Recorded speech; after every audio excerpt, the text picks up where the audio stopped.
Hi నమస్తే అండి. ప్రభాస్ గారి సినిమా చాలా బాగుంది. సో ప్రభాస్ గారిని తనటువంటి హీరోయిజాన్ని ఎక్కడ తగ్గకుండా హ్యాండిల్ చేశారు అశ్విన్ గారు. ఎందుకంటే ఇక్కడ 3 అంశాలను తీసుకున్నారు. మనకు తెలిసిన విషయమే రామాయణం, భారతం మనం చదువుకున్నాం. సో వీటన్నిటి కూడా మానవ నిర్మితమైనప్పటి నుంచి ఇప్పటి వరకు మానవుడు ఎటువంటి మనుగడ నిర్మించాడు, మనుగడ కోసం ఎటువంటి అంశాలు నిర్మించుకున్నారు, ఎటువంటి అంశాలకు మనము దగ్గరయ్యాము, అవి మనం ఎలా ఉపయోగపడుతున్నదే ఈ కల్కి. సో ఇక్కడ పెద్ద పెద్ద వాళ్ళ ఆర్టిస్టుల చేత చేయించడం జరిగింది. ఇండియన్ ఫిలింగా చెప్పుకోవచ్చు. అన్ని భాషల్లో ఆర్టిస్టులని, హిందీ కానీ, తమిళ్ కానీ, తెలుగు కానీ అందరూ ఆర్టిస్టులను చూసి ఈ సినిమా నిర్మించడం అంటే కొంచెం ఆశామ సవాల్తో కూడిన అంశం. చాలా అద్భుతంగా చెప్పుకోవచ్చు. ఎందుకంటే ఒక విషయంలో బ్రహ్మానందం గారిని కొత్తగా చూపించినటువంటి మొట్టమొదటి సినిమా కల్కి అని చెప్పుకోవచ్చు. ఎందుకంటే పెద్ద ఆర్టిస్టుల చేత ఇంత అసలు ఎక్కడ బోర్ లేకుండా, సాంగ్స్ కూడా ఎక్కువగా లేకుండా అద్భుతమైన స్టోరీని క్రియేట్ చేయడం అంటే మాటలు కాదు. ఇంటర్వ్యూల దాకా కూడా స్టోరీ రివీల్ కాదు. బుజ్జి క్యారెక్టరే చాలా హైలైట్ ఉంది. ఎందుకంటే బుజ్జికి ఆ వెహికల్కి ఎంత ప్రాధాన్యత ఇచ్చారో ప్రభాస్ గారికి అంతే ప్రాధాన్యత ఇచ్చారు.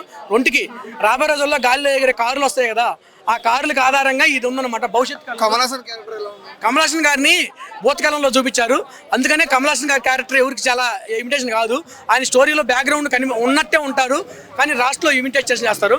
ఆయన భూతకాలంలో నుంచి మన మానవ మనుగడ కాలంలోకి మన కలికాలంలో మన కలియుగంలోకి వస్తున్న ఫీలింగ్ ఉంటుంది. ఆర్జీవి గారు, రాజమౌళి గారు వీళ్ళందరూ కూడా ఒక షాట్లో అట్లా అంటే ఒక సీన్లో వచ్చిపోతుంటారు. వాళ్ళు మొత్తం కూడా ఏంటంటే ఏ సీన్లో రివీల్ చేయాలి, ఏ సీన్లో కనిపించాలనేది ప్రత్యేకంగా రివీల్ చేశారు. బ్రహ్మానందం గారు సినిమా మొత్తం ఉంటారు. సినిమా మొత్తం బ్రహ్మానందం గారికి హైలైట్ అని చెప్పుకోవచ్చు. బ్రహ్మానందం గారి హ్యాష్టీస్గా ఒక ఓనర్గా ఓనర్గా ఆయన క్యారెక్టర్ చేశారు. బ్రహ్మానందం గారికి ప్రత్యేకంగా ఆయన చెప్పడం అనేది హైలైట్. ఆయన హ్యాష్టీస్ సరిపోయింది. అంటే ఆయన ఏజ్కి గేజ్కి కరెక్ట్ అని చెప్పుకోవాలి. నేను ఎక్స్పెక్టేషన్ చేసినట్టుగా ఫస్ట్ లుక్ ట్రైలర్ ఉన్నప్పుడు నా ఎక్స్పెక్టేషన్ దగ్గరగా ఉంది మూవీ. ఎందుకంటే భవిష్యత్తు కాలం, భూతకాలం, ఇప్పుడు మనం జరుగుతున్నటువంటి 3 కాలాలు ఉన్నాయి. ఆ 3 కాలాలని నేను ఎక్స్పెక్టేషన్ చేసి వచ్చేసి మూవీకి వచ్చాను.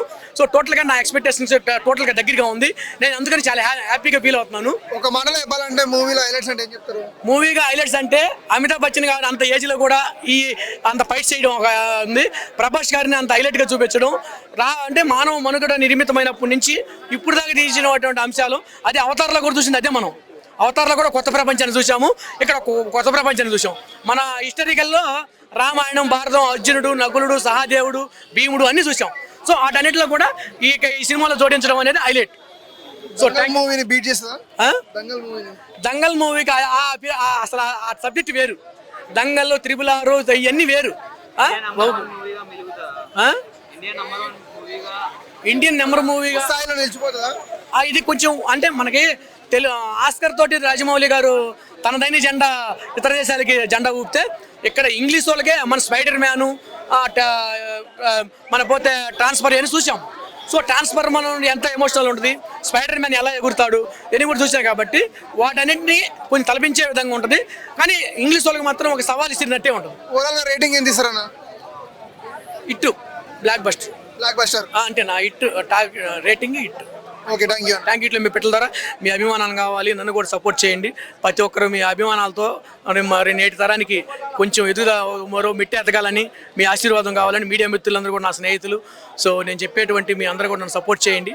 Thank you. మీ పెట్టల ద్వారా ప్రతి ఒక్క డైరెక్టర్లకు కానీ ఇటువంటి సినిమాలు రావాలి, మన ఇండస్ట్రీ మరో ఇంకొక మిట్టికెక్కాలి. ఎంతోమంది ఉపాధి కోసం ఎదుగుతున్నటువంటి అందరికి కూడా వాళ్ళందరికీ నా నమస్కారాలు తెలుపుకుంటూ, నా స్నేహితులందరూ కూడా మీడియా మిత్రులు ముఖ్యంగా నన్ను ఎదగదీస్తున్నటువంటి ప్రతి ఒక్కరు కూడా ధన్యవాదాలు తెలుపుకుంటూ ఇట్లు పెట్టలు. Thank you.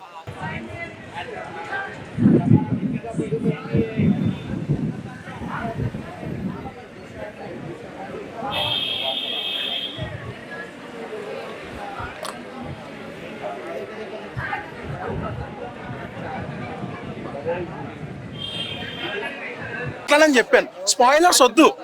ఎందుకంటే థియేటర్ ఎక్స్పీరియన్స్ లో థియేటర్లో హైప్ అవ్వాలి, స్పాయిలర్స్ వద్దు. మైనస్ పాయింట్స్ అంటే ఏం లేవు. అంటే కొద్దిగా స్లో ఉందంట ఫస్ట్ హాఫ్. అది కూడా స్టోరీ బిల్డ్ చేయడం కోసం స్లో ఉంటుంది. అది ఒక్కటి తప్ప మిగతా అంతా ఏముండదు. బుజ్జి క్యారెక్టర్ ఎలా ఉంది? బుజ్జి క్యారెక్టర్ చాలా బాగుందన్న. మనకి ఐరన్ మ్యాన్ కి జార్విస్ ఎలాగో, మన భైరవకి బుజ్జి అలాగా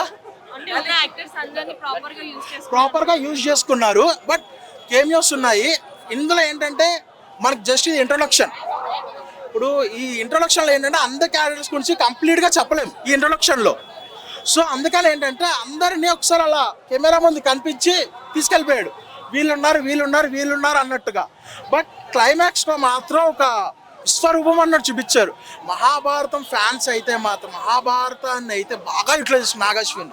అలా పార్ట్ 2 ఎలా ఉండబోతుంది? తెలిసి ఉండాలి, కొద్దిగా ఐడియా ఉండాలి. మహాభారతం ఐడియా ఉంటే క్యారెక్టర్స్ గురించి తెలుస్తుంది. అలా పార్ట్ 2 ఎలా ఉండబోతుంది? పార్ట్ 2కి దీనికి మించి ఎక్కువ ఎక్స్పెక్ట్ చేస్తున్నా. నాకు నచ్చింది. మహాభారతంలో ఉన్న క్యారెక్టర్స్, పవర్ఫుల్ క్యారెక్టర్స్ ఇంకా రావాలని కోరుకుంటున్నాను. ఆది పురుష్ నువ్వే కదా మొత్తం మన ఐమాక్స్ మొత్తం నువ్వే కదా సో మీకు ఎప్పుడు ఇది ఎలా అనిపించింది? ఈ మూవీ బాగుందన్న.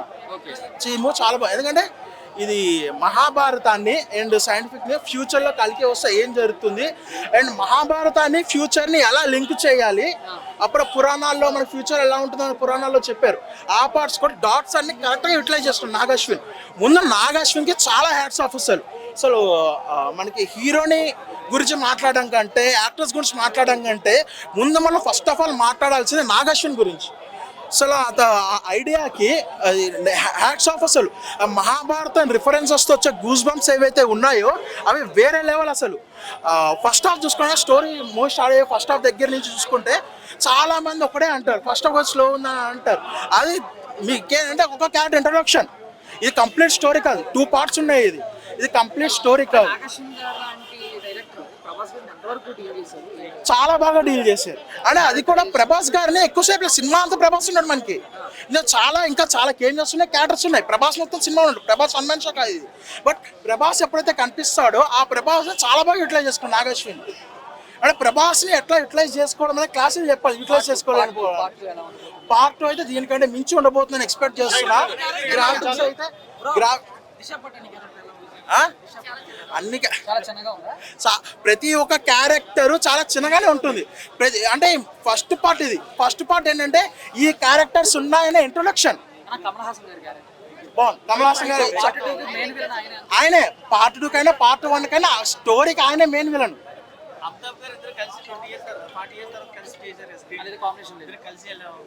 అంటే చాలా బాగా ఇచ్చారు. ప్రతి ఒక్క స్క్రీన్ మార్క్ కనిపించారు. ఇంకా అన్ని స్క్రీన్ కనిపిస్తారు. రేటింగ్ ఎంత ఇస్తారు? నేనైతే 4 ఇస్తా అన్న 5కి.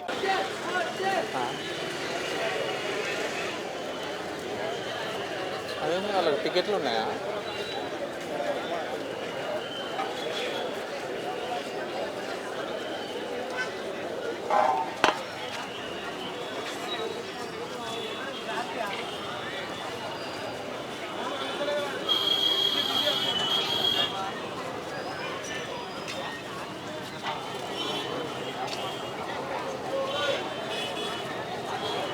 సినిమా అయిపోయినట్టుంది, బయటికి రాలేదు సినిమా.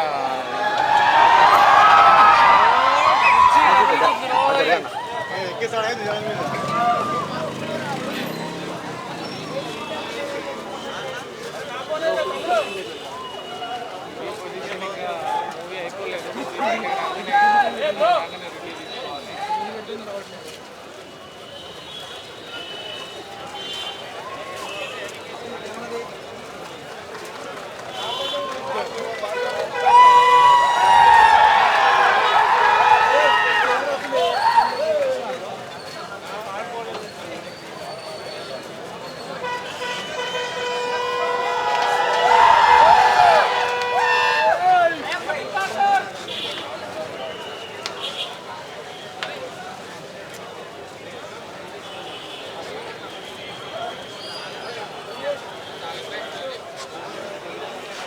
తీసుకుంటా